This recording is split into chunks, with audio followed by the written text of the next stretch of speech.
press the thing. The thing should be on. Hi, hello, welcome to another Talky Tuesday with me, Winters SEO. Good to see some of you in the chat. Ian McLean, A. Kirby, Killer Kriegsman, Datsun Des, Friendly Neighborhood Inquisitor, Traitor Skin Traitor. Hi, hello, evening, and welcome. It is I, Winters SEO. How's the sound? The sound should be okay. I think I did the sound. I pressed the buttons. It's bouncing around. My end looks good. How is it up your end? Is your end okay? Let me know. Hi, Krug. What, Krug66? Welcome. Sorry I wasn't here last week. That's a thumbs up. Does that mean the sound's okay? I filmed in the daytime last Tuesday. Where are we? That was Wraith Rider last Tuesday. Wraith Raider, the rules guy from the Discord. Some of you might know him. And ain't nothing up your end? Good, good. You've got to keep your end clean. Okay, high fiber.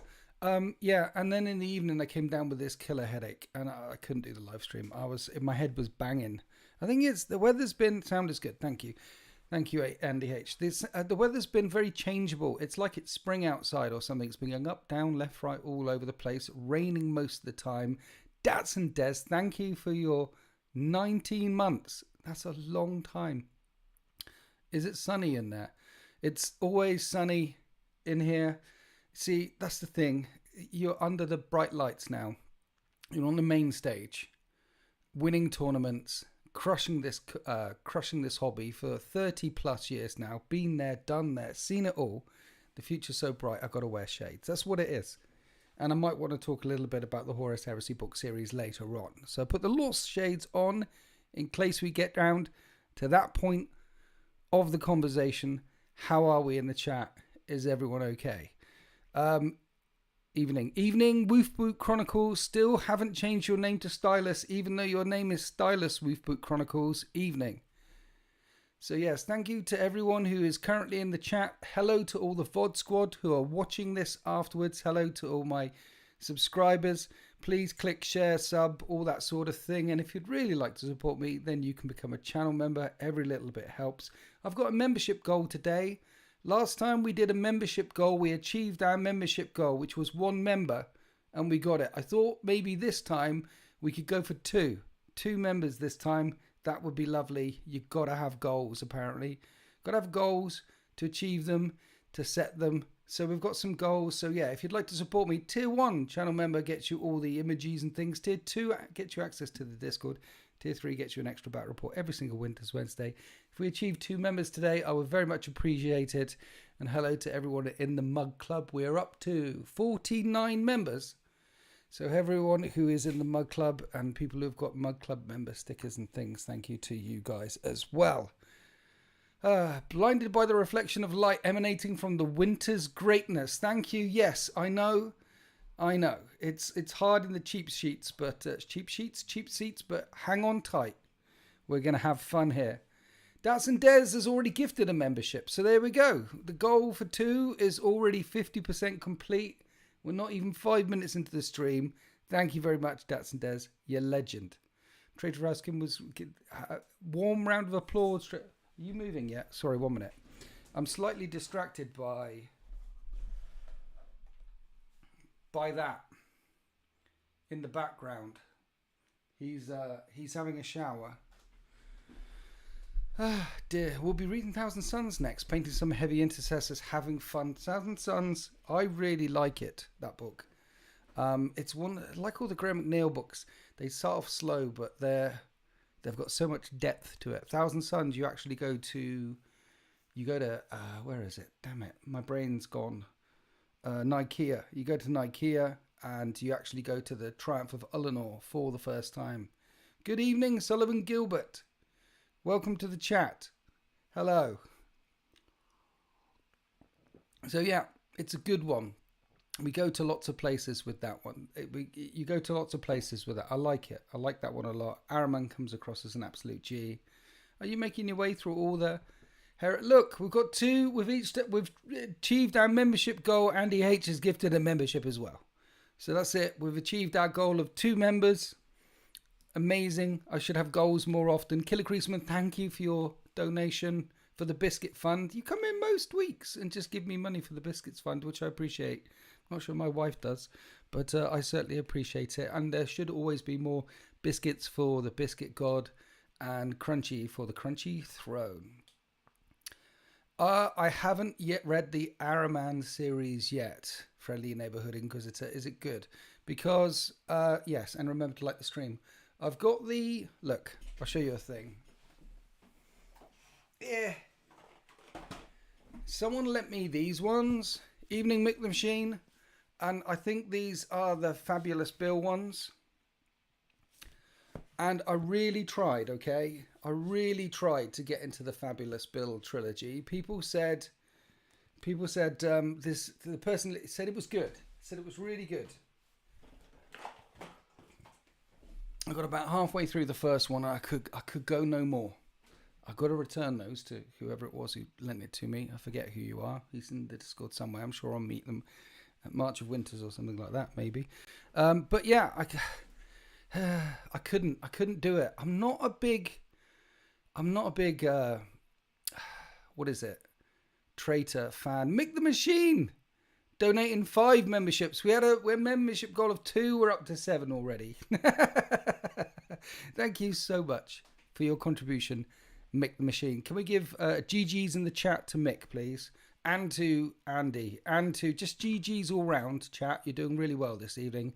And to Dats and Des. So GG's into the chat for all the guys. You've read all 5 Araman books. They're really good. Got a big cliffhanger for book 6 now. There's 5 Araman books. Friendly Neighborhood. Are they? Is it Gaunt's Ghost level? Is it Eisenhorn level? Where are the Araman books? Because I'm not a big Traitor fan. Like, you want to go. He wants to go.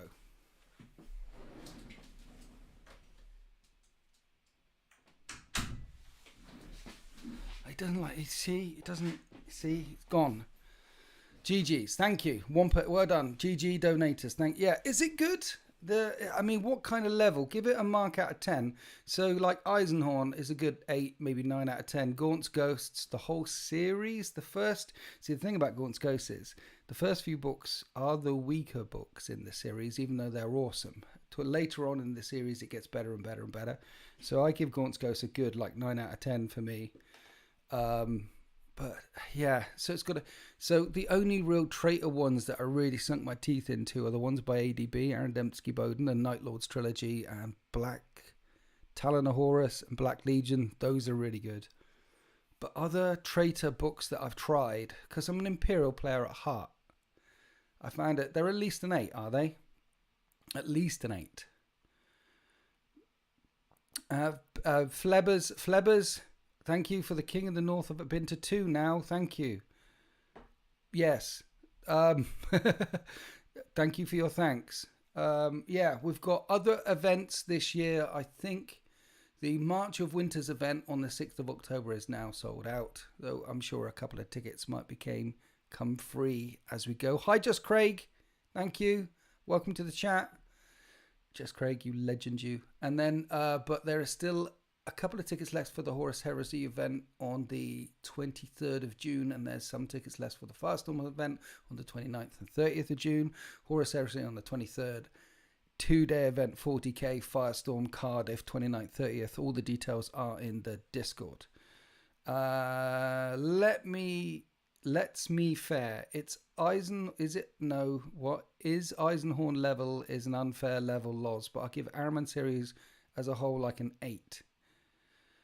You've lost your black paint, Sullivan Gilbert. Where's your black paint gone? It's not on the carpet, is it? You don't want to spill black paint on the carpet. It's important that you keep your paints ordered around you in an orderly fashion. Don't go losing paints. Paints are important. I found out up next to me, by the way, because I've been smashing out assault marines for the Raven Guard like a mofo. I've got 35 painted Raven Guard assault marines over my right shoulder there, which I've been smashing out in the last, talk about speed painting and everything. Yeah, and the reason why you can see that in the background, that is the stand that I use for the camera phone when I'm filming. I want to keep it steady. And today I did the video, or recorded the video, for for how I paint black. Painting black easily. Paint it black. Cheating. What I've learned in 30 plus years of painting, how to paint black well. And so that's going to come out Wednesday or Thursday, I think. I need to see what the edit looks like. And it was propped up over my shoulder while I was doing the thing and nudged it a few times. And there's like a 50 minutes worth of footage I need to squeeze down and get it to below 10 minutes, hopefully, with all the pausing and things. John Fisher, Ergon John here. Hello, Ergon John. Long time no speak. And your name is now John Fisher. Hi. Didn't you... Are you still doing... You're not doing 40k, are you, Ergon John? You're doing, like, AOS and things like that. But yeah.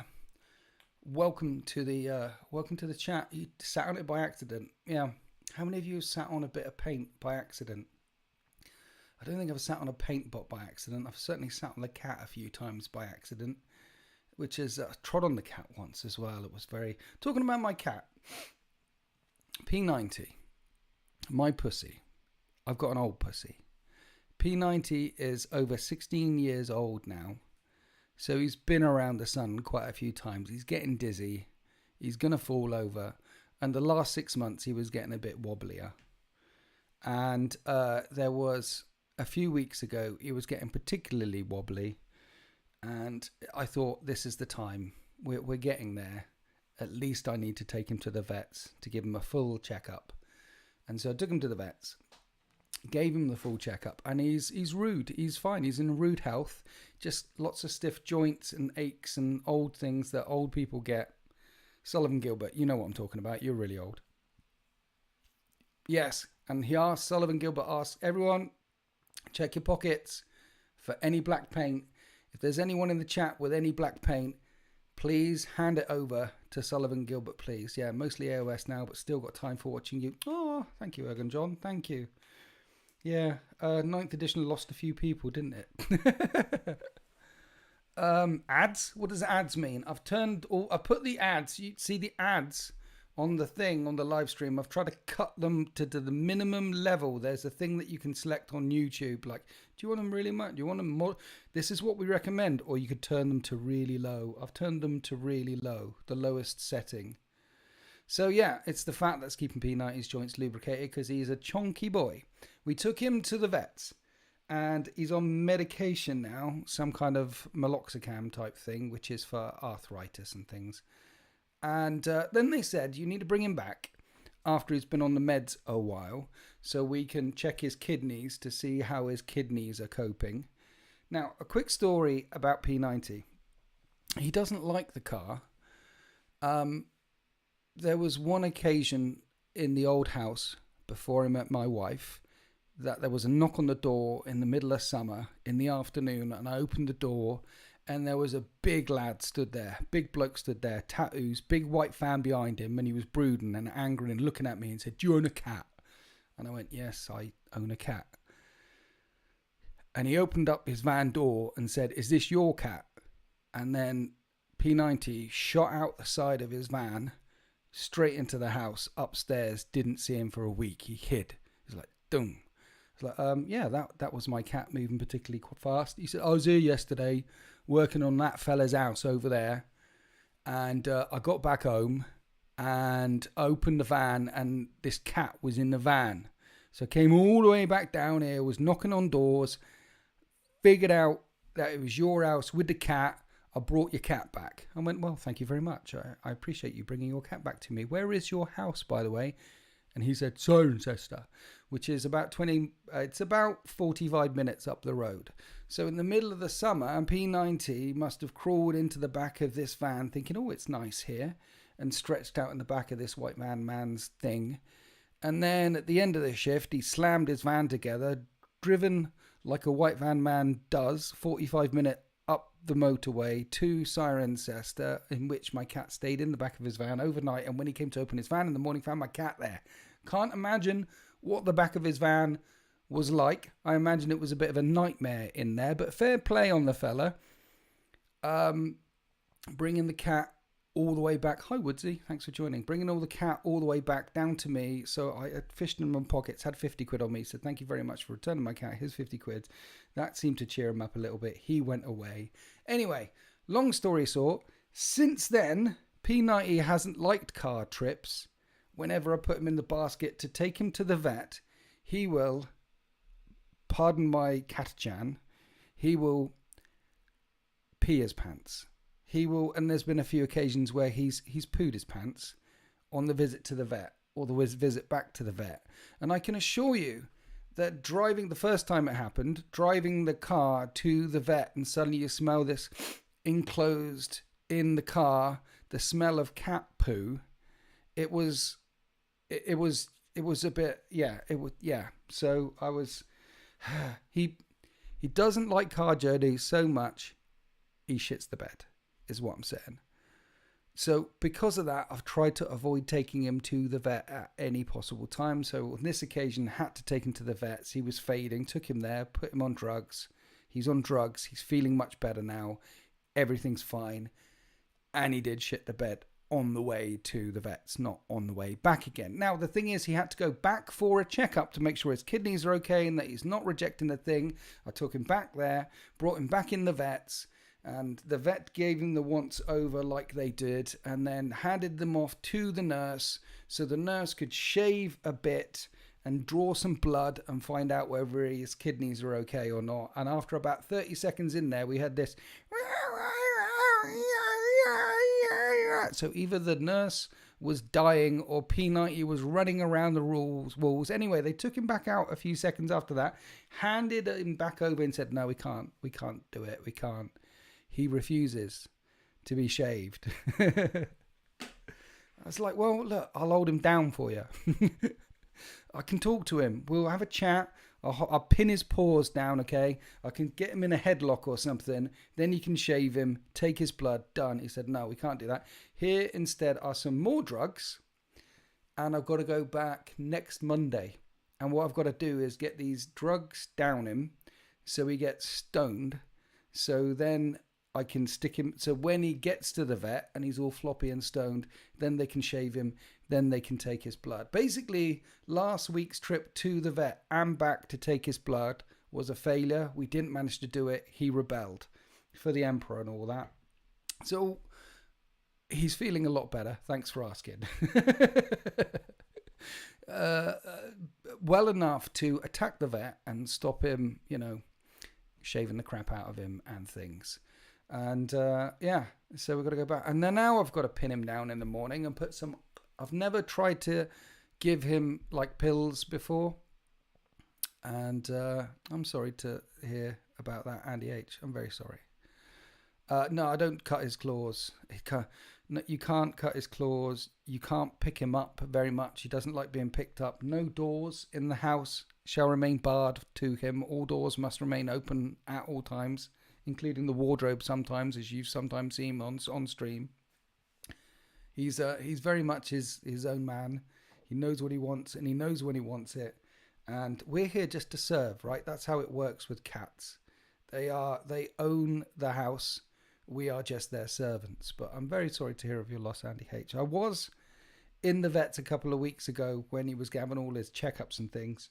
And that morning I was very teary about the whole thing. He's been part of my family for 16 years now. Longer than she has. And I was very emotional. It's always hard losing. It reminds me of Kirk and Spock. Like, Vulcans live for hundreds and hundreds of years, and they have people that come into their lives that change them and enrich their lives, that are loud and boisterous and jump around all over the place, and they're called humans.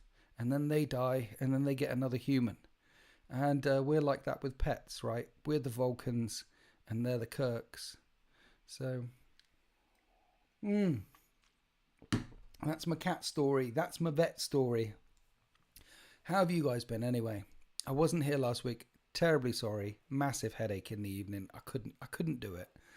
Like I said, the weather's changeable. Do you get headaches when the weather really changes? I don't get them often, but sometimes, like if it's 20 degrees one day and then it's raining the next day in like 5 degrees. I think something with the pressure change can really trigger a headache sometimes. And also I don't get out very much and touch grass. I need to get out and I went on the walkie machine the other day though. I did some walking in the garage, went on the walkie thing, and watched a couple of episodes of Shogun, which is epic. Watch Shogun, it's very good. Yeah, so are we okay? Are we okay? Thanks for joining the chat. We're okay. I'm okay. Peanut is okay. 30 dudes, done. 5 more to go. 35 assault guys, done. Reminds me of Terry Pratchett quote. In ancient time, cats were worshipped as gods. They haven't forgotten this. Yeah, man. Cats have definitely not forgotten. They were worshipped as gods. The only animal to domesticate themselves, right? Because there's dogs have been found in graves with humans going back hundreds of thousands of years. Cats, though, only since we did agriculture and grain, and then there were rats, and we need someone to eat all the rats, right? So they domesticated themselves. A bit like grots around orcs. I do have to ask, though, has anyone out there played Tau? What vets? Currently using Eastcott. They're really good. What vets? Eastcott. Are you in Swindon, Woodsy? We went to Shore Vets because I used to live in Grange Park. So that was the closest vets to Grange Park. I'll only ever have cats. They're a rescue. Yes, rescue cats. Yeah. I mean, I did the story of how P90 turned up before, but yeah, rescue cats. James Wood has been a member for 12 months. Thank you for your 12 months. Love you. I'm looking forward to your Taubat report with Sultan Plays. Yes. See, that's another thing. I went a bit mental on the battle reports on February and March. So in the computer there's about a month's worth. I try not to get too far ahead. And I've got quite a long way ahead. So April or May, not as busy, which is good.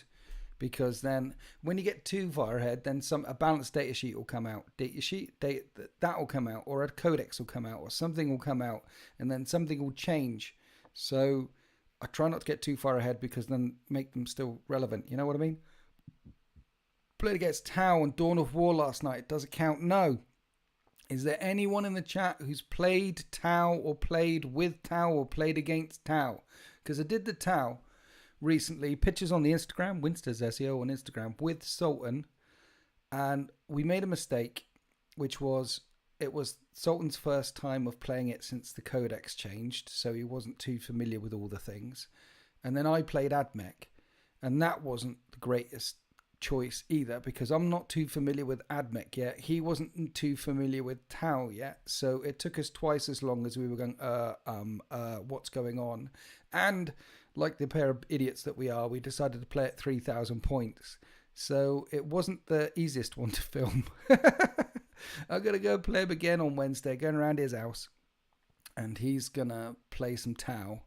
I don't know what to bring against him, but just ease him into the new codex more. You have Tau, but you haven't played since 7th ed. Okay. Dear. Yeah, the cats, they'll definitely wake you up. You have, what is it? Sullivan have a cat, 2 dogs, 4 guinea pigs, and 3 kids. I don't think the 3 kids count. You play Tau, James Woods. Really looking forward to the new Battlesuit rules. My Kroot box is supposed to arrive this week. Awesome. So you're looking forward to it, which is good. We couldn't really get our head around it yet. So that's why we're doing it again on Wednesday. We've got to figure out where the Tau are, whether Sultan is actually enjoying playing the Tau, because he wasn't enjoying playing them in 9th. Well, at the end of 9th he wasn't. Beginning of 9th, it's complicated. Sultan's got a complicated relationship with Tau, because you've seen Sultan. He likes his Blood Angels. He likes his Black Templars. He likes going forward and going rah, like Sullivan Gilbert with his Orcs. It's forward with him. And so playing Tau is like, it's staying back and shooting. He's not take the Nids. I could take the Nids, couldn't I? Nids versus Tau. Hi, Wrath of Constantine. I will see you on Friday. I will pick you up from the airport. I sent you a message, by the way, because I know you're coming here for weekend at Bernie's. But I need to know your flight details just in case they're delayed. And I will be at Heathrow at arrivals So, you know, when you go through, after they do the strip search and check you for all the firearms and heroin that you're importing from America, you gun-running drug user, you. After they've been giving you the full cavity search and let you out onto good English soil, I'll be there at the other side. You'll see me stood there. I'll be naked. I'll be the one naked, but I'll have a hat on. That way you can pick me out easier. So, and then it will go in the car. Okay, it's fine. Bretonians also go up forward and shout. Yes, Bretonians forward, shout. Sending it now. Thank you. Yeah. So he likes his Bretonians. I'm sure you saw the Old World Battle Report on the Saturday as well. He likes to go forward and punch things. That's about as tactical as Sultan can get. I'm not saying that he's not tactical, but he's an angry boy who likes to punch things. So Tau staying at the back and shooting things, he's had a on-off love-hate relationship with Tau ever since he picked them up. And we're still trying to figure it out.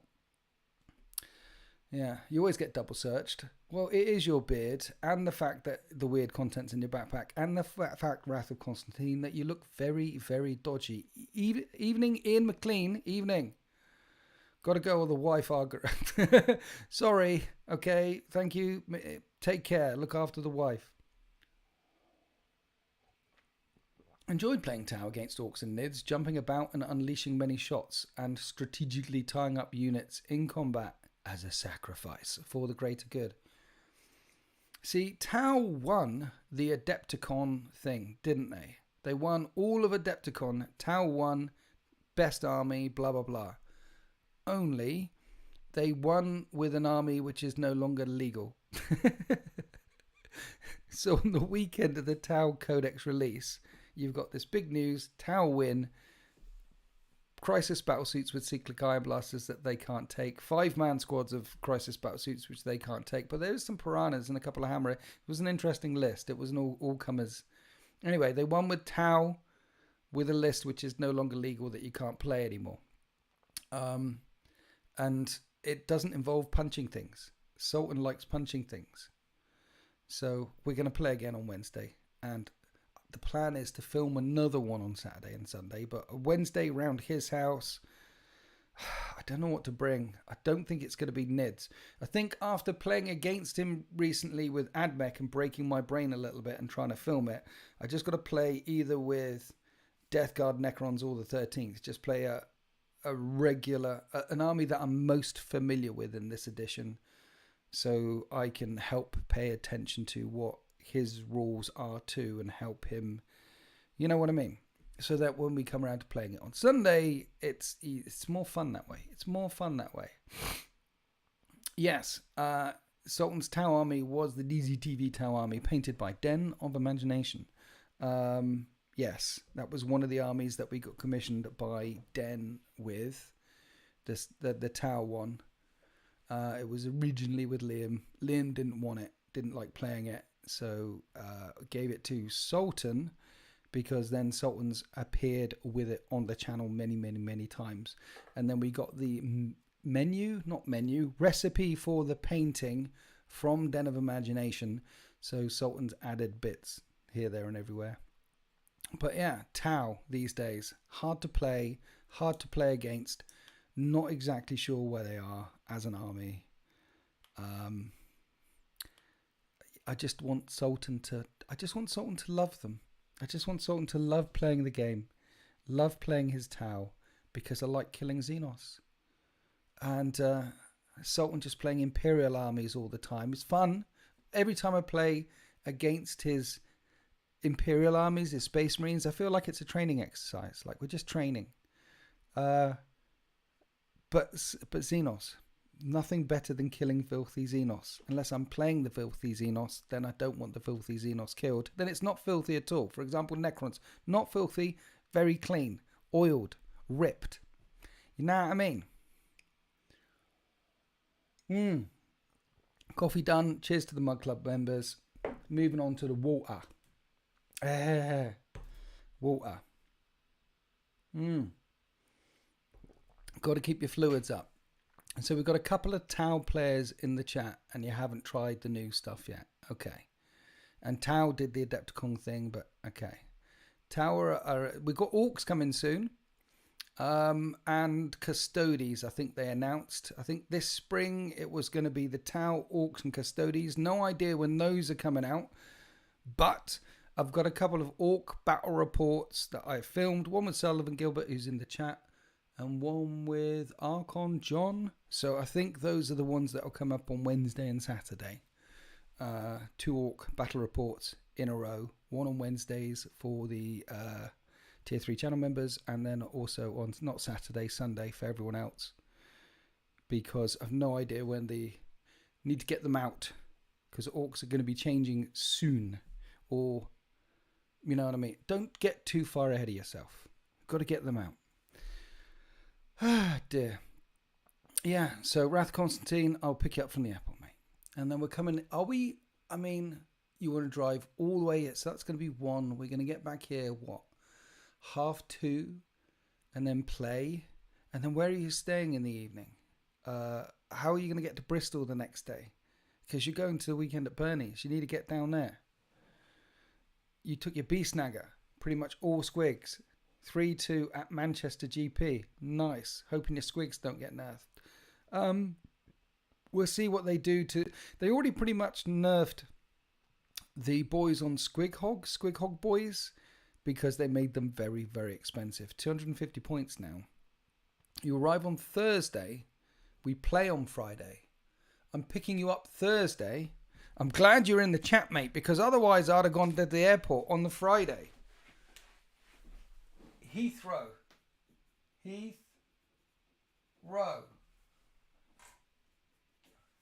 I've put you on the calendar. I'm picking you up Thursday. We're playing on the Friday. Okay. Good to know.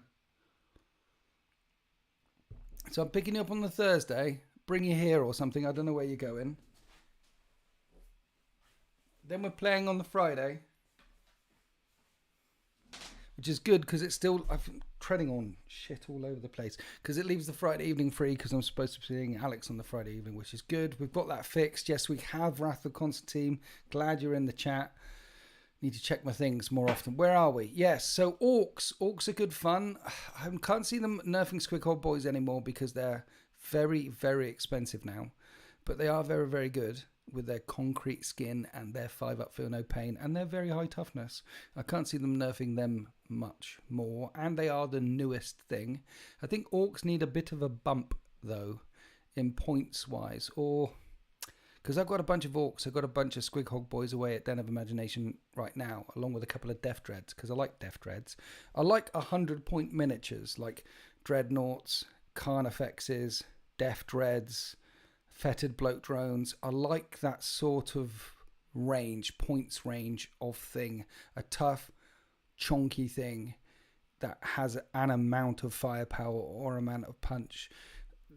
They fit quite nicely in whatever list you're bringing. A drone, a dreadnought, they fit quite well, and nice to have a couple of those things. So I like my Death Dreads, getting a couple more of them, and I hope they don't nerf the Squig Hog Boys too much because I'm getting some Squig Hog Boys. So yeah, the hotel that Brap stays at, that's the hotel that everyone stays at. You know, when they come to see me, if people are staying over the night, the one that Brap stays up like 5 minutes up the road is famous now. Is anyone going to build an all-crew army? That is a very important question, Wrath of Constantine. Anyone in the chat who's going to build an all-crew army? Anyone? Anyone see the Crew box and are so enticed and you're like, I want to build... See, so from my point of view, having spoken to quite a few people on live streams and in the Discord and stuff like that, I haven't spoken to anyone or have messaged with anyone who is building an entire crew army. Killer Creeksman, praying for more guard stuff from GW before this time next year. Well, you've got more guard stuff. The Solar Auxilia for Horus Heresy, which can easily be used. Those miniatures for 40k guard, and they look so damn good. I know a bloke who only plays crew. You do? A bloke who only plays crew? Nice. Well, then he must be very, very happy. See, so there's one person then. No one in the chat. You have at least one commission for an all-crew army. 2 people in the chat. 2 people in the chat. No people with all-crew armies. I think there is definitely some legs in adding some crew to a Tau force because they all have stealth and it's a way to get cheap-ish infantry in screening type stuff. But an all-crew force, I'm not sure it's going to be winning anything anytime soon, or even in casual play. I'm not sure. You see, an all-crew force is going to be missing a significant amount of anti-tank, because when you look at the crew unit types, the strength, AP, damage of the weapons, so on the crew riders and things, can get up to elite killing standards, Terminator killing standards, but big chonky thing standards, not so much. So if you bring in an all-crew army, I don't know if it will function well at all. There'll be gaps. There'll be significant anti-tank gaps. So to make it function, you're going to want some hammerheads in it, or you're going to want some XV88s in it, or even a storm surge. I think it would look pretty cool having one big storm surge and then hordes of crew in front. But you're going to need some big guns at range, probably a couple of hammerheads, probably a couple of sky rays, and that could make a crew list. That could. Yes, he's called Squawk, member of the Say Hi Paul Discord. Is he? Hi Squawk from the Say Hi Paul Discord. I don't know why I'm saying hi to him. He's not in my Discord, is he? He's not in the chat right now. Matthew, you've got one. You've got a crew army, an all crew army, and you've had one for years. Well, you can add to your crew army now. And Woodsy, you've finished End of the Death, Volume 3. I did see, by the way, Swindon. Oh, East Side. Yeah, yes. Good. Congratulations on finishing the whole of the Solar War epic series. Hi, damned Legion 40k. Other than Cladius, what other units have the CP increase ability? I'm aware of Watchmaster having it. Other than a Cladius, what other units have a CP increase ability? I'm aware of a Watchmaster having it. To make CPs cost more? There's one that the Drukhari have. There's another one, the Watchmaster. There is another one as well. I forget which. Chat.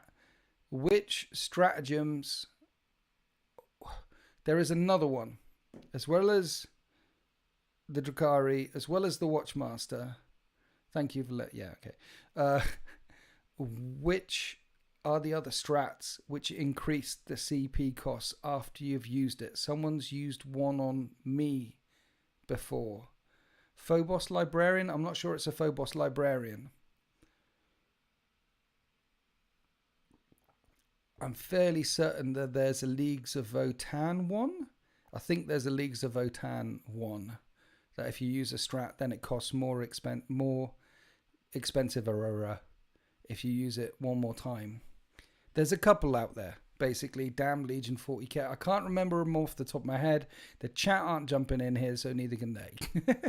The only thing you want from the Solar Auxiliary is 2 Malcador tanks to go with your resin one. Yes, the Malcador tanks. They look pretty in plastic. And then there's Swarm Lord. Does the Swarm Lord do it? I'm not sure the Swarm Lord does do it, you know. I think the Swarm Lord gives you CPs. I can't recall the Swarm Lord. The Swarm Lord might do it. Have I got my Tyranid book? Where is my Tyranid book? The Swarm Lord might do it. Hang on. Yeah.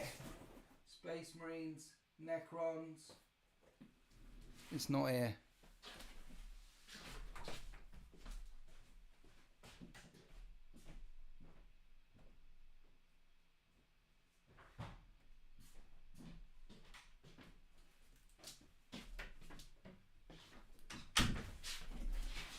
Tyranids. I wanted to try a list with multiple units increasing CP. Was hoping for an Imperial unit. No, not Imperial units. And that also feels that doesn't sound like fun. What are you talking about? With multiple units increasing CP of other stuff. Sounds like it sucks balls. Yeah. Read this. Start your command phase. No, on about for using stratagem. Yes! The Swarmlord does it. It's definitely one I've missed when I've been playing the Swarmlord. Kevin! I've definitely missed that one. When you have 30 plus resin vehicles, you don't need a lot more in plastic. I know, right? There was a leak at Adepticon, one of those teaser trailers that they do, saying that the Mechanicum is coming in plastic. I'm going to be so poor. I've got so much Mechanicum in, well, not so much. I've got a good 4,000 points worth of Mechanicum in resin, which is very, very expensive. And now they're finally releasing it in plastic. And I think I'm going to get it all again in plastic. On top of the I'm gonna have a lot of Mechanicum. I'm very excited for all the Mechanicum. Very excited for the Mechanicum in plastic. What I'm more excited for, yay Kevin, is finishing off those 35 Assault Marines. Once they're done, I'm going to be adding the Gladiators and the Redemptor Dreadnought to the 13th. So get them done. I need to add some chonk to the 13th. 2 Gladiators and a Redemptor Dreadnought gets me up to 2 Redemptor Dreadnoughts and 2 Gladiators. What type of Gladiator should I bring, chat? There's one with a really big gun, right? But then you only have Storm Bolters on the sides. There's the one with the anti-infantry one. Don't know what that one is, but no one brings that one. And so I like the idea of the really big gun Gladiator. But what's the one with the Las Talon and the multi-melters on the side? Yeah, there isn't. Sorry, damn Legion 40. I don't think there's any 40k Imperial stuff that does it. So yeah, what is the Gladiator with the, and which one? Which one do I bring? I think I like the really big gun on the Gladiator, but then the multi-melters Las Talon one has more gun. And the idea of getting some Gladiators and bringing them to the 13th is because the second company of the 13th doesn't have much anti-tank, and I want to add some anti-tank. Big guns with Anvil Force, exactly. Valiant. Is it the Valiant? You think, yeah.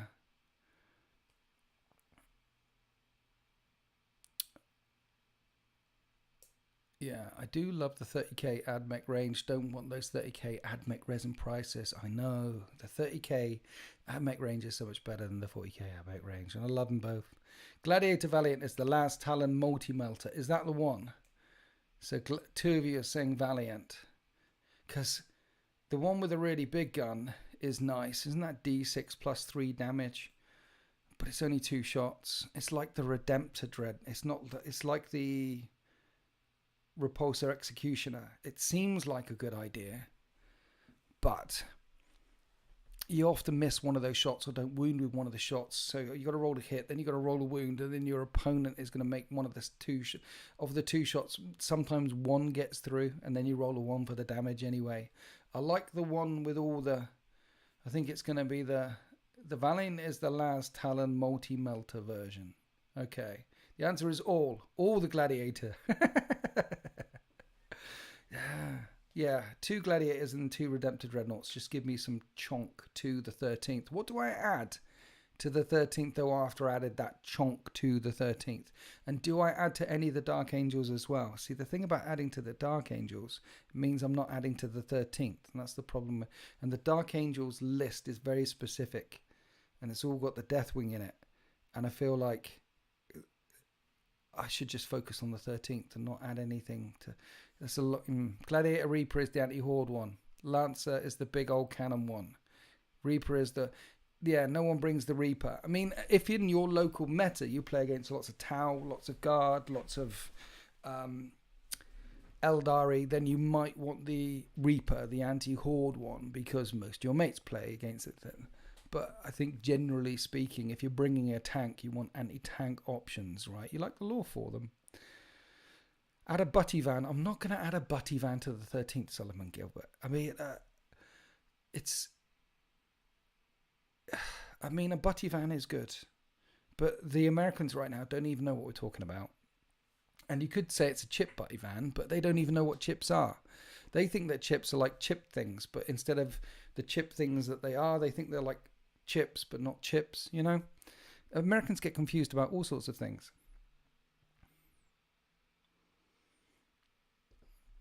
Lancer has re-rolls built in. Yes, okay, so you get your re-rolls built in. and then you got a wound, and then they'll save one of them, and it's like you got 2 shots with that thing, right? I think the Valiant is probably better because you've got a lot more shots, so you've got more opportunity to do the damage, particularly with Oath of Moment. So then you're going to get some rerolls with that. What's the point of taking a tank that can't hurt tanks? There's many tanks that can't hurt tanks, and that's the point of them. Many tanks, anti-infantry tanks, they are rare, but they're also in real life. Many tanks like that are designed, flame tanks, hover tanks in real life, throwing down all sorts of things. What about a squadron of flyers? We've got flyers. I've got a Storm Eagle. I've got a couple of Storm Ravens. I've got a couple of Storm Talons. I've got a couple of Storm... What's the other one? Storm Talons? Storm Eagles. No, Storm Talons. And then the other version of the Storm Talon. Damn it. Words.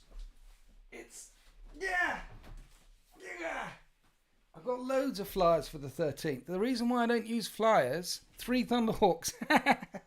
Thunderhawks, I'll go. 3 of them. Stormhawk. I've got all of these, multiple off. But who uses aircraft in this edition? Anyone? Bueller? Who uses aircraft? Anyone? I think I've used aircraft once or twice in this edition. Yes, Sullivan Gilbert, I'm looking at you. Because you had Orcs, so you're shooting at aircraft on 5s anyway. You do, Wrath of Constantine, well done. Because you can hit aircraft now the same as you can hit a man on a hill. What's that all about? You have a Marauder Destroyer. Oh, nice, man. Marauder Destroyer and 2 Thunderbolts. Thunderbolt and Lightning, very, very frightening indeed. Galileo Figaro. Magnifico! Easy come, easy go. You use a Corvus Blackstar. Remember those rules way back when you could make your own vehicles? So good. They were. I mean, that is way back in the day, Mitch, not Keith. Or Rob. Lovely name, by the way. Welcome to the chat. Yeah, you could make up all sorts of things. They had rules for making up vehicles back then. These, you're talking about the Stone Ages, mate. That is back in the day. Now, if Games Workshop can't sell it to you, there's no rules for it. That's why Legends stuff has Orc Stacker isn't for hitting things. You're right. Orc Stacker is mainly for making loud banging noises and cheering the boys up. Occasionally, if some of the Orc Stacker actually hits a thing, this is a problem actually, Sullivan Gilbert, that I have with the current Orc rules. Not current Orc, but their weapons, their guns. Most of their guns used to be assault because that's how they used them. They would just charge forward, firing off many shots in many different directions and some of it hitting all the time. One of the things that has disappointed me a little bit about Orcs in 10th edition is many of the guns are no longer assault. There's very few assault guns in there. So when you call your wah and you go charging forward, because they're not assault, you can't shoot them. What's that all about? Orcs will be shooting their guns while they're walking. They'll be shooting their guns while they're staying still. They'll be shooting their guns while they're running. They'll be shooting their guns while they're charging. They'll be mainly shooting most of their guns all the time as long as they have ammunition for them. And even if they don't have ammunition for them, they'll still be trying to shoot their guns. That's Orc. And the fact that they're not assault anymore is a little bit disappointing. There's a few things in this edition where it just doesn't make sense with the narrative. It doesn't. I love the fact that all the guns were Orcs. I'm not add a Titan or 2. I've got 2 Titans, damn Legion 40k. I've got 2. I was thinking about getting a 3rd the other day as well. Finally getting the Warlord or the Nemesis. I'm not getting that. I'm not getting it. It costs too much money. If anyone wants to get me a Titan though, then I'll have a Titan.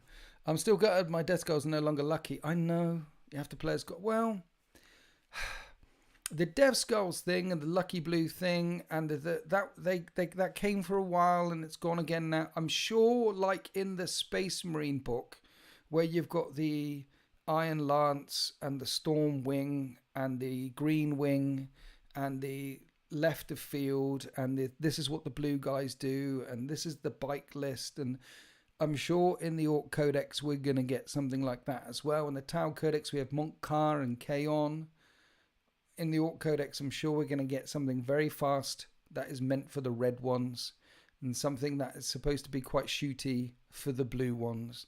But you can paint your orcs however you want. It's one of the good things that they did in this edition, right? It doesn't matter what color you painted your collection. It doesn't matter whether your Space Marines are green, blue, pink, or your orcs are black, grey, yellow. It doesn't matter what color they are.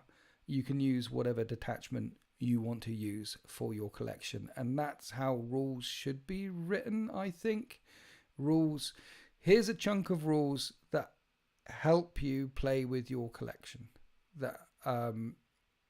Here's not a chunk of rules that dictate to you what you can and can't do with your collection.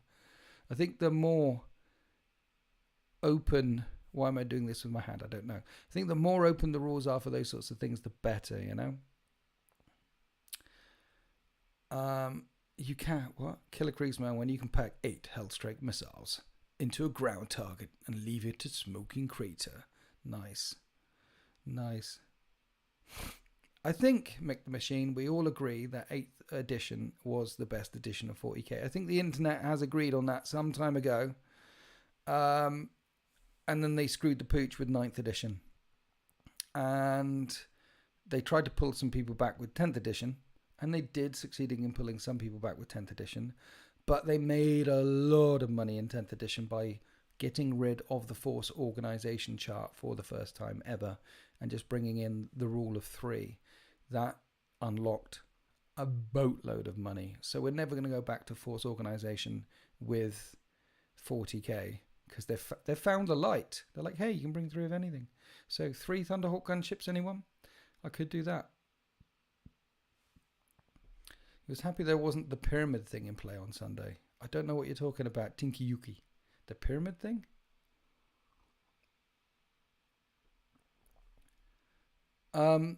Yeah, I mean, the thing about Orc Codexes is I've found that you get a good one and then you get a bad one. Then you get a good one, then you get a bad one. That's what I found with Orc Codexes.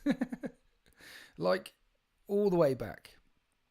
Not bikers were a thing. They were epic. And then the 6th edition Codex came out and screwed them. It's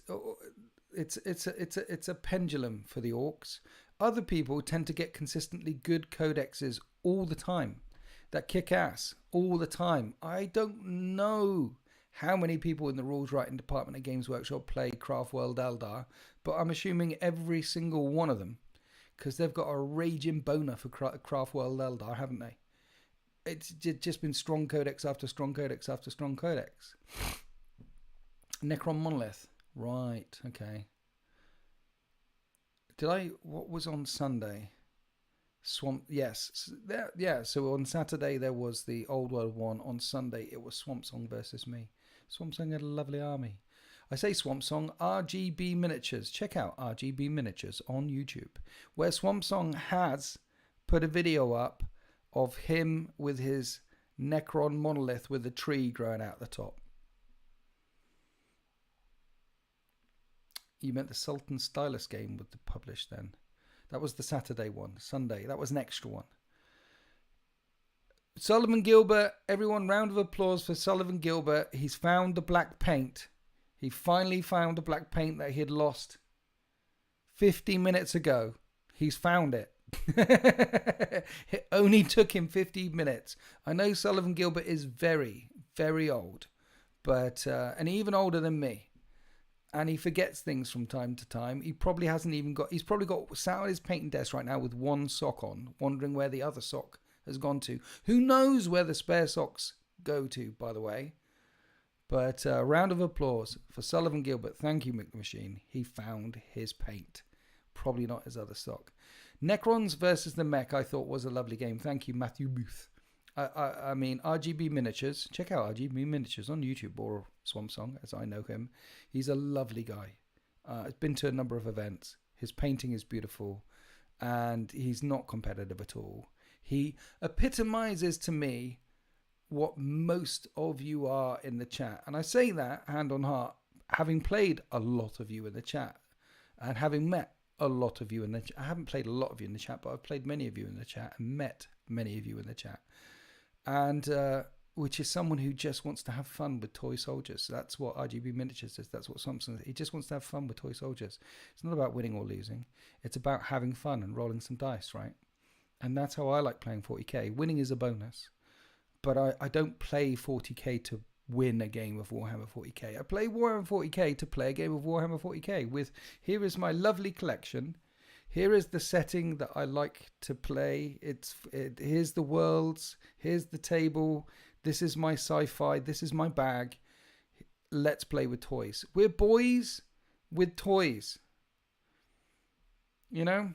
I'm a Deathwatch player. I'm not looking forward to the veteran bikers being taken away in the new index. Yeah, boys with toys. We'll get to that. I mean, even people who don't collect 40k, when they were younger, still are toy soldiers, right? You had Transformers or Harry Potter or Legos or whatever it was. People, we like our toys. And then here we are, grown men with the same toys, just many, many more of them, trying not to tell our wives and girlfriends and significant others just how much they cost. And we're still playing with them. We just want some rules to play with these things. Some people love winning. Some people are competitive in nature. But I'm just happy to play 40k and roll some dice and have some fun and see what stories unfold. That's why I like it when stuff blows up. You know, when stuff blows up,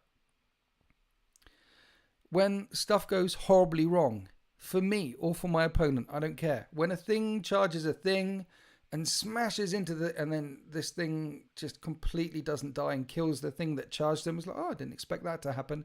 I love those little stories, those little narratives that happen, that erupt across the battle grid as the game goes on.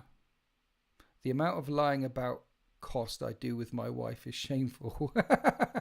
Blood buffalo. I feel you, brother. You're 1-8 losing with a Tau army. Still a great time. Exactly. Airfix, dice and marbles. Matthew Booth, you're old, man. I remember Airfix. I remember playing with marbles back in the way. You're probably not as old as Sullivan Gilbert, who is probably the oldest person in the known universe. He's about 100 years older than Yoda. But, and I can say that because he's at least 100 years, 1 plus a few zeros older than me. I can say that being an old bastard myself.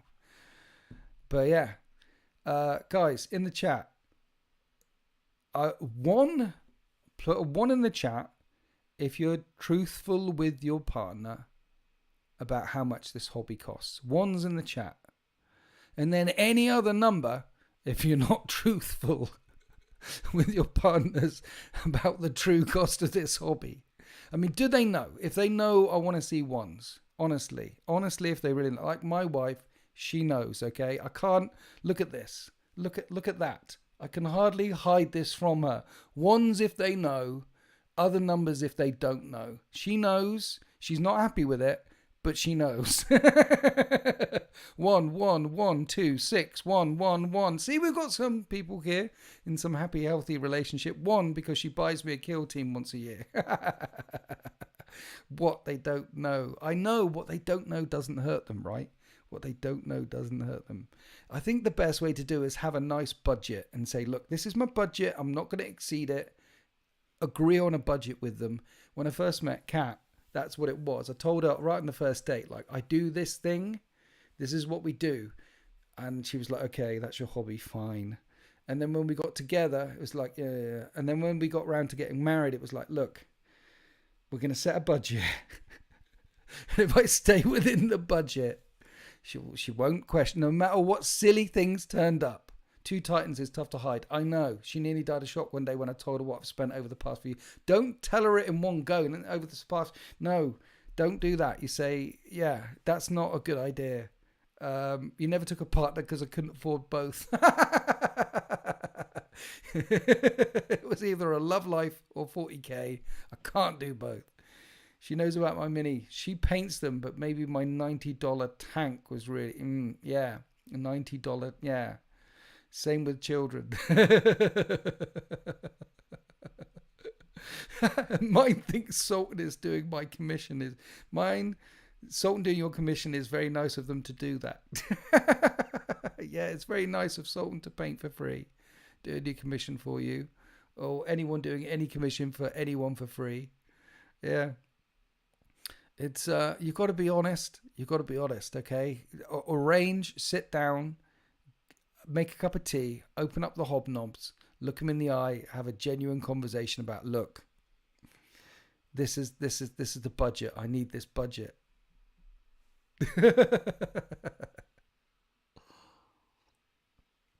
It just smooths things out in the long term, you know. That's what I reckon. Ah, dear.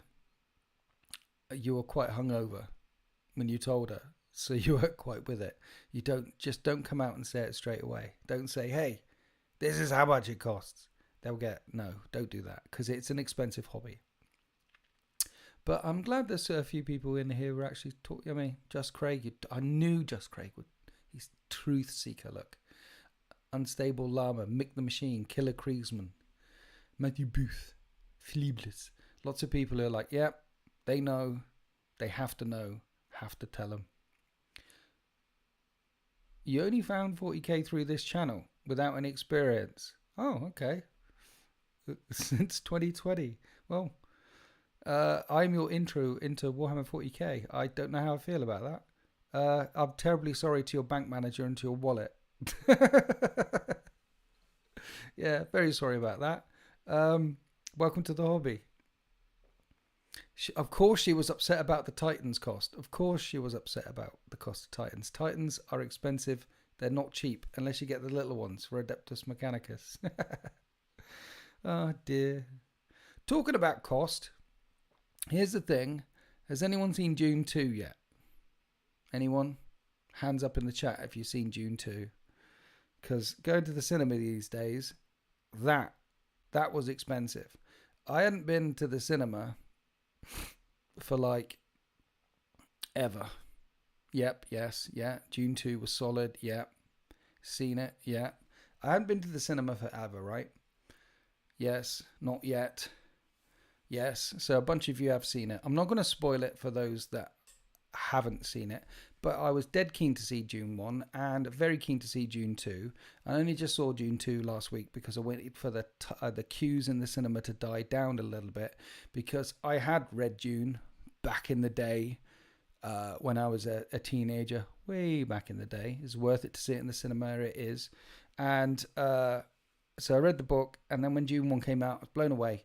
And then after watching Dune 1, I read the books again, watched the film again on Netflix or something or other, primed for Dune 2. But I was dreading the cinema experience. 1, because of the cost. 2, because I live in Swindon and might get stabbed. And 3, because cinemas these days, they're just awful places. Back in the day, cinemas were lovely. When Virgin ran the cinemas, Virgin Cinemas, there was a bar in our cinema over here, and you could go upstairs to the bar and get some nachos and did all that sort of stuff, and then go down to the thing. And now they're like these. Anyway, I had to see it on the IMAX. It's like watching, like, I feel sorry talking to some people who've never seen Lord of the Rings on the big screen. It was an experience, or The Matrix on the big screen. There's some films that you need to see on the big screen, and I think Dune 1, Dune 2 is a perfect example of a movie which really, the big screen, big cinema experience in IMAX helped. But so we went to the one in Swindon, and it was awful. The cinema experience was like night and day, mate. Night and day. So the cinema experience was the night, and then the film was the day. Like, we were in the queue waiting to be served, and there was 2 people behind the counter, and one of them just walked off, just left. I don't know if they went out back to jump off a nearby cliff or stick their head in the oven, but then, and we stood there like, what's going on? And it was like half hour to be served. I bought the tickets online. Half hour, just, I didn't mind missing that half hour, because then I missed most of the adverts, you know what I mean? But eventually got to the front of the queue, and got the nachos and the thing. And she went over to the cream sauce for the nachos, and nothing would come out. So she took out this big industrial bag out the top of the cream sauce making machine and just sort of squeezed like runny diarrhea the bottom ball sack of the cream sauce onto my nachos, walked back over to me and said, do you want jalapenos on that? And I was like, yes, please. And even though I had the shitty bit of the cream sauce shitting all over my nachos, and she put her fingers into that jalapeno thing and threw, I still ate that. But that was still 30 minutes of waiting and queuing. And then it was unclean, horrible cinema experience. But the film itself was brilliant. Would recommend going to see Dune 2. And I don't know why. Why isn't Dune 1 at the cinema at the same time? Why don't they do that? I would go and see Dune 1 for one showing, and then have my Ben and Jerry's or whatever in the halftime once that ends, and go back into Dune 2. I don't know why they don't put the two together. It's like Lord of the Rings had its 20-year anniversary last year. Why wasn't Lord of the Rings on the cinema over the Christmas period? 1, 2, 3. I don't know why they don't do that. I mean, it's not like anything else is on at the cinema these days anyway. It was horrible. It was an awful cinema experience. But once I was trapped in the seat, in the cinema, on the IMAX, on the big screen with the thing, I'm glad I went to see it. But I don't want to go back. Don't take me back there. I would not recommend going to a cinema in Swindon anytime soon. But Dune 1, Dune 2, have to watch it. If you're a sci-fi fan, it is probably the best science fiction movie that we've had for a long, long time. I can't remember the last really good science fiction movie. I mean, we've had superhero movies till the cows come home, but a good sci-fi movie. I mean, the last great sci-fi TV show was probably Expanse, seasons 1, 2, and 2.5. Don't go beyond that. But yeah, I love my sci-fi. And Woodsy, if you're about, that's the one over by you, the View one, which went bankrupt and then got bought out by this other thing. Cinema went bankrupt. It was awful. I made a curry, and now there is a nice winter stream. Hi, RTRT. Cinemas where you are in America are nice, are they? Blood Buffalo. Is there a possible 40k film? There is a 40k cinematic or televisual universe currently being developed with Amazon and Games Workshop, and they announced that this is the talking through process this year, and they're discussing all the stuff and things with all the lawyers and all the rules and all the rights, and figuring out how to roll the dice, figuring out what color palette they need to paint on all the miniatures. Something will be coming in the future. So long as all the lawyers make sweet love and some lawyer baby is born at the end of it. So we'll be seeing something a la the Henry Cavill universe at some point, maybe 2027 at the earliest. What size are my battle mats? I normally use the 6x4 battle mats. 6x4, 6x4. I want to get some of the 5x3 battle mats, which is the new size. Was it 44x60? What is the new size? The slightly shorter ones. It's 24.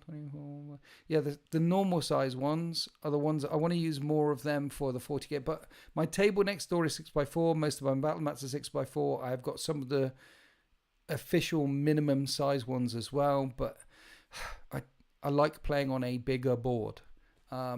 One of the reasons why many people go to Warhammer World is to play on those really big boards. So flanking really means a thing. I like being able to shoot a 48-inch laser and not being able to hit a thing because it's too far away. It feels, But yeah, I want to get some of the smaller ones to play some more of the... change it up a bit. You know what I mean? Warhammer TV till Hollywood picks up the bill. Amazon rings about. I know, man. It's we're gonna see. I mean, Henry Cavill is behind it. Cavill. So we'll see. We'll see what happens. 6x4 of Heresy. I wish that 40k would go back. 40k is not going to go back. They're going to stick by 6x4. You can fit more tables in a tournament. You can fit more tables in a shop. You can fit more tables in a exhibition space. And they've lobbed off half a foot from the lengthways and a foot from that way. So if you've got 10 tables and you've lobbed off a foot, that's 10 feet you've got back in your exhibition space, in your tournament space, in your hall, in your storefront. You can set up more stuff and things. So they're not going to go back to 6x4. Do you use a stabiler? Do I use a stabilizer on my phone? I don't use a stabilizer on my phone, but there are things that you can put in the phone to tell it to stabilize. So it does all the things itself. So all the settings are set on max HK, 4G. I film in 4G, HD, GCSE, Wi-Fi. I feel all the numbers and the things are all turned on for the filming. So when I transfer onto the computer doesn't like it and it breaks its brain. It goes, no, and then I have to. So that's what I do. Yes, that's how that happens. Any plans to attempt Zone Mortalis? No, at the moment. I mean, I could do Zone Mortalis because I've got a number of the chunky blocks from GameMat.eu and chunky blocks from Urban Mat, so I can set up a Zone Mortalis board and I could play Zone Mortalis. I haven't got any plans to do that at this time because I'm having fun just playing Heresy. Just standard Heresy is a lot of fun. Introducing new legions is a lot of fun. And I've got the Beta Garmin book, wherever it is. I left it next door. There's a couple of missions in there that I want to play. Yeah. Also, it really relies on someone coming over and saying, hey, let's do a campaign or let's focus. I need help. I need someone. It's helpful if someone else who come like campaigns and things.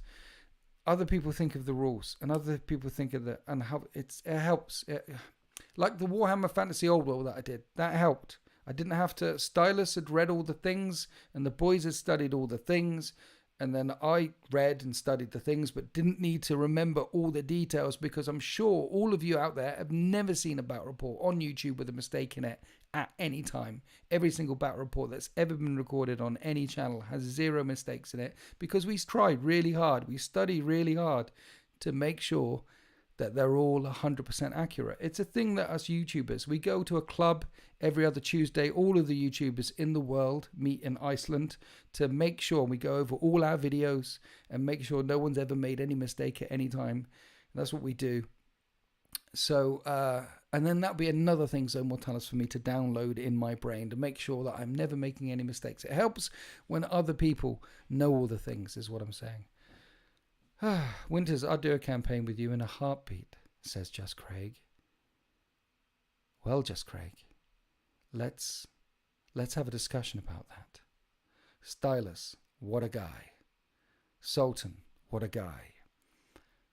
Monkey, what a guy. Stylus is a guy. Sultan is a guy. Monkey is a monkey. He's not a guy. He's also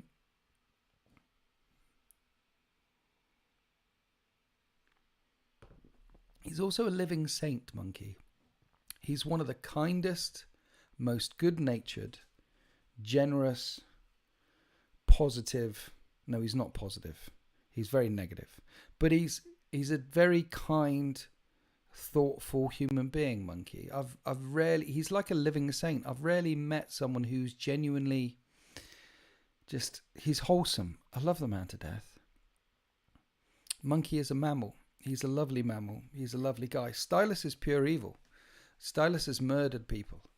Sultan is an angry ball. He's like a mini Squiggoth. He will chew your face off. He's fun. He's yappy. He's He bounces around all over the place. He's like an angry chihuahua. Stylus is Dr. Evil, and Monkey is Saint Celestine. You know? Yeah. Zone Mortalis and Horus Heresy is fantastic. Yeah, I know. I've got to try it. I will try it at some point. Which means sitting down and thinking and looking and reading, and also sitting down and looking and thinking and reading with someone else who knows Zone Mortalis as well, to come up with some ideas on what we could do. I played a lot of games in Space Hulks, though. Both Heresy and 40k. And I remember reading the Zone Mortalis rules. Sultan is mini-me, yes, Jackus would. So, yeah. Monkey is a killer on the tabletop. He's not a killer on the tabletop. He's not. He's a very naughty boy. Monkey's AdMech last year was scary because he accidentally made the most scariest AdMech list in the history of AdMech. He didn't know what he was doing. He just put together the miniatures for Hobbypocalypse that would take him the least amount of time to paint. And it turned out to be a very strong list. He accidentally built what was the meta list for 9th edition, you know? I'd play Apocalypse 5k with you. Yeah, there we go. So Mortalis is a blast. I missed the cool tables on that the 30k channel used to make, yeah? So Mortalis is, yeah. Yes. Maybe I should look at Zone Mortalis. I'm not going to look at Zone Mortalis. Have you met me? I'm completely lazy. Need to study those things. I remember looking at the Zone Mortalis rules in Heresy 1.0 and me and mates, and we didn't play at them. So maybe I should give it a look. But at the moment, focused on finishing off the Raven Guard, getting some new 13th models for the 13th on the battle grid, and adding more Orcs. Yeah. I saw a video on YouTube the other day, guys, and I can't remember who put it up, but it was like the Horus Heresy series. What is it good or not? Or the Solar War, is it good or not? Horus Heresy, and there's a picture of a guy on a cover doing that. Now, or was it a success? Was the question. Hey, the Horus Heresy book series, was it a success? And much as anyone's entitled to their own opinion, and opinions are just like arseholes, everyone's got one. That kind of, I just like, when you ask if the Horus Heresy book series is a success or not, the only answer, surely, is yes. One of the greatest things, one of the best business decisions Games Workshop ever made was the Black Library. Because of the Black Library, we have huge array of books now. Because of the Black Library, we have the Horus Heresy. And because of the Horus Heresy, we've got a whole new game range. It was so successful that back in the day, we had a fantasy game and a sci-fi game. We had 40k, we had Warhammer Old World. Now, we've got 2 sci-fi games, 40k, 30k, and we've got 2 fantasy games, Sigma, Old World, and you can see where they're going. They're still going to have the tent pole game, which is Warhammer 40k, and you're still going to have all the specialist games, the Necromunders, the Kill Teams, the Mordheims, all of them. But the big releases is going to be 4 big tabletop games. Heresy was so successful. The Horus Heresy book series was so successful, it launched its entire new miniature range, which is now coming out entirely in plastic, including the Solar Auxilia and the Mechanicum are coming soon, or at some point in 2024. And because of the success of Horus Heresy, it was so successful, they went, damn it, we need to bring back the old world as well.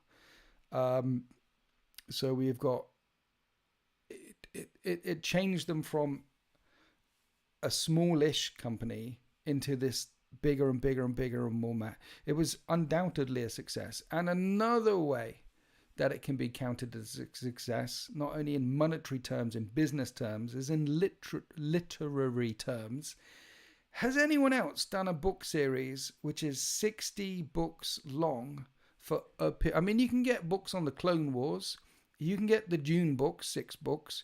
You can get a book series about this period of time or this period of time or this period of time.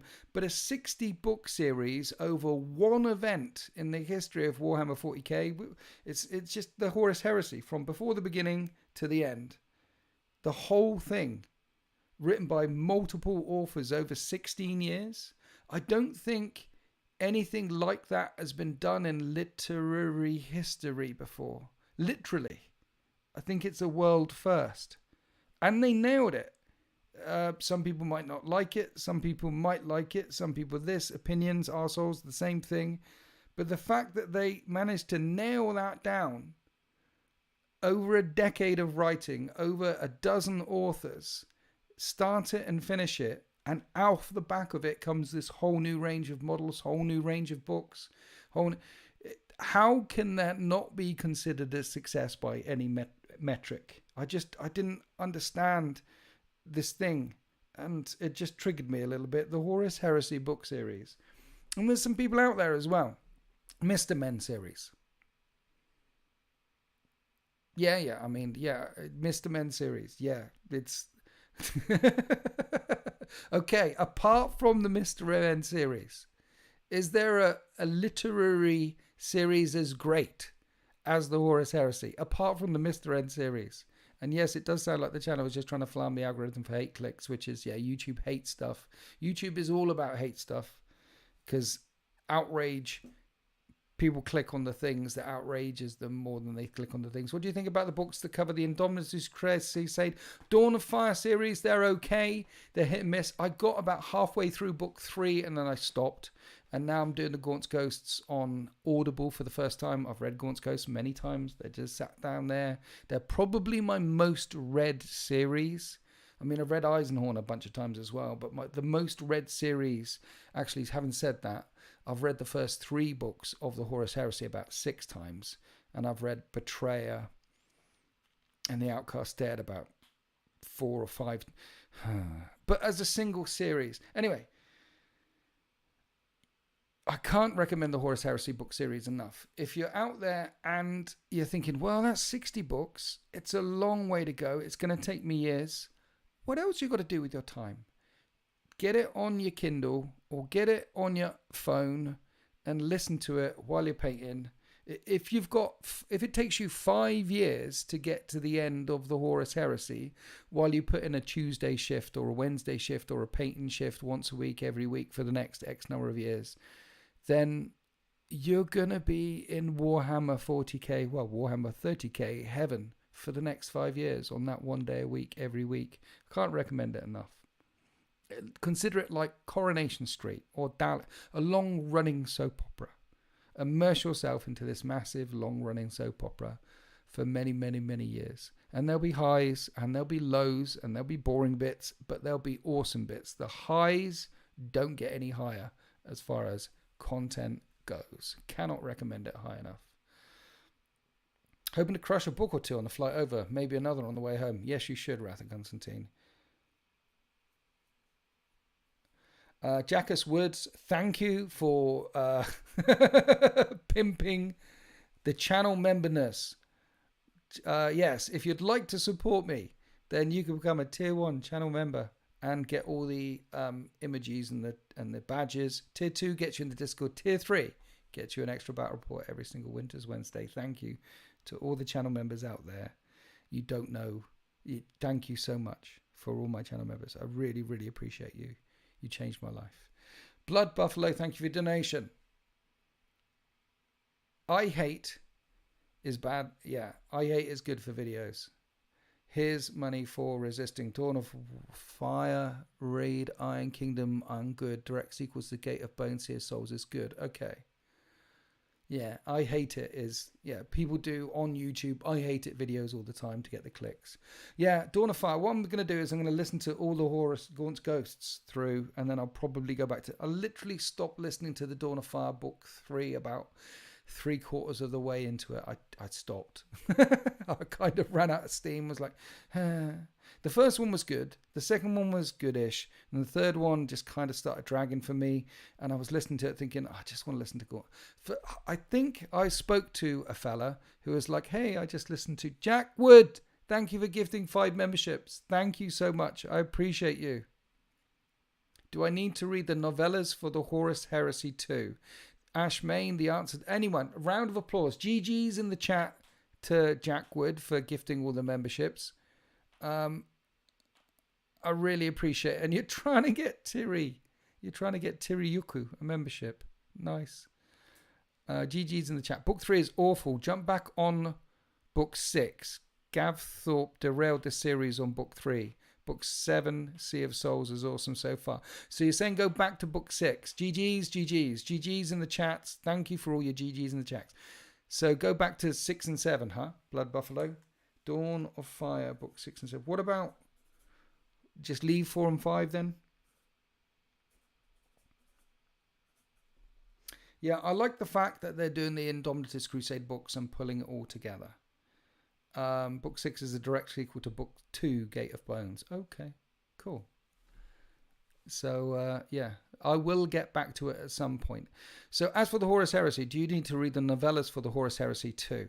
No is the answer, but my suggestion would be, look, if you go onto Wahapedia or something and put Horus Heresy reading order and just read them from book 1 all the way through to the Solar War, what you'll do is some of the books are anthologies of short stories. So they did books 1, 2, 3, 4, 5. And while the books were coming out, there were short stories appearing and short stories appearing and short stories appearing. And then when they had enough short stories together, they stuck them in a book.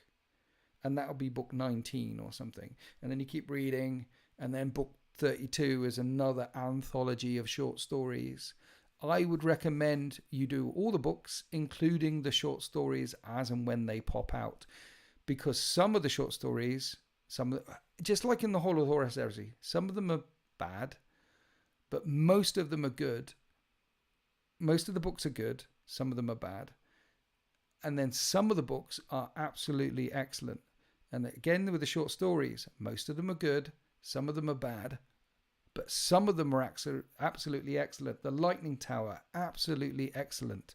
The Last Church, absolutely excellent. Prince of Crows, absolutely excellent. The Butcher's Nails, absolutely excellent. These are some of the short stories. And I say short stories, some of them can be 200 pages long. These are some of the short stories that appeared throughout the Horus Heresy. So if I was doing the Horus Heresy, I would do the whole thing over the years. And just do it. And that is exactly what I'm doing now every single Monday with my mate Alex. I've read him, I've done the series, but he has never done the whole of the Horus Heresy. And on Mondays, we sit down together and we are on Mark of Kauth right now. I'm doing it for 18 months and we're on book over 20, 21, 22, and just listening and painting. And that's why I'm able to get so many Raven Guard done. You're up to Talan. Well done.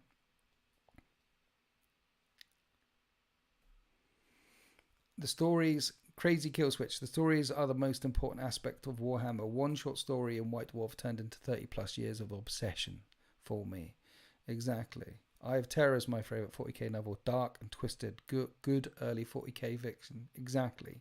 Yeah, one of the best things they did was set up Black Library. And have this huge range of... Like, we're all geeks in the end. We all like collecting our toy soldiers. We all like...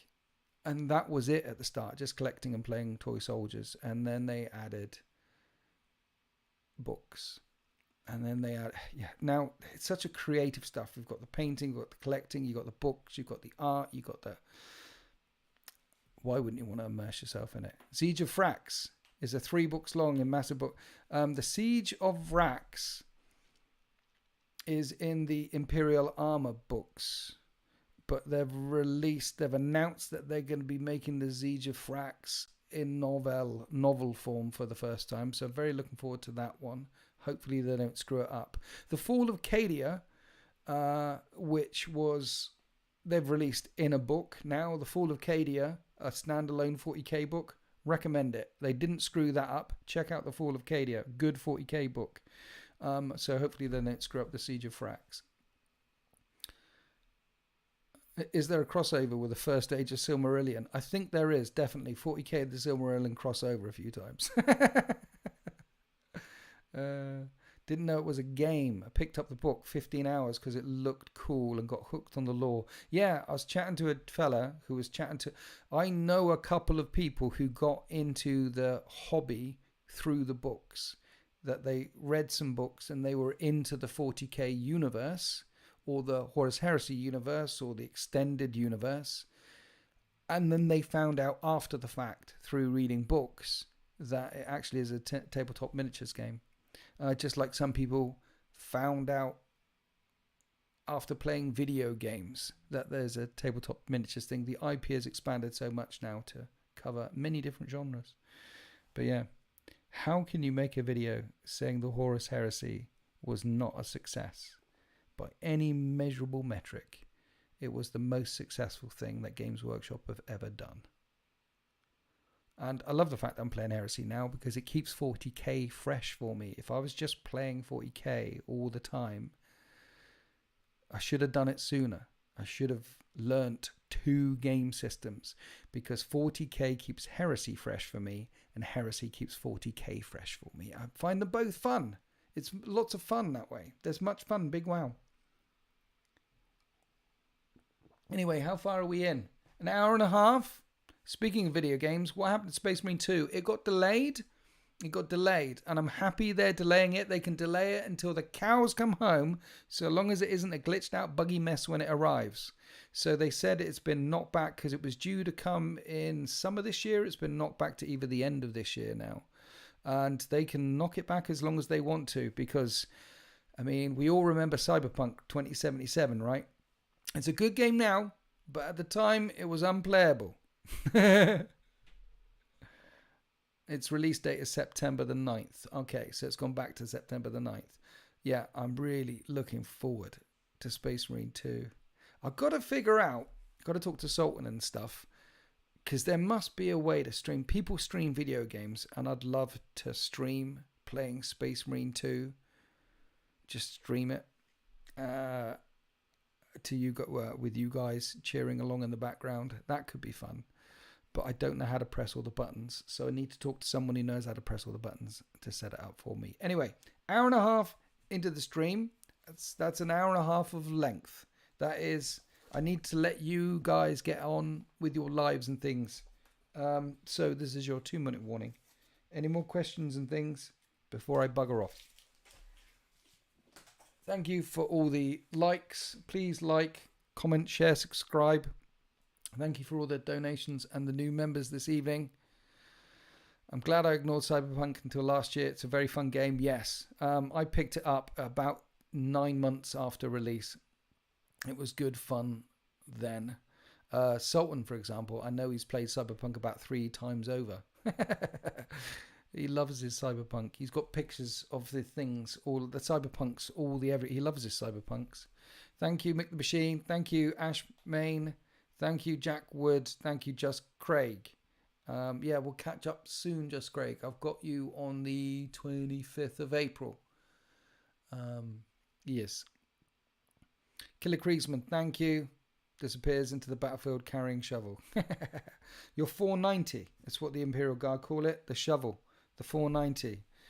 Thank you, Wrath of Constantine. I will see you on Thursday, apparently. Definitely Thursday, not Friday. Anyway, thank you for stopping by. Please like, comment, share, subscribe, become a member, all that sort of shenanigans. I've got to press this one, press that one. Yes, happy wargaming.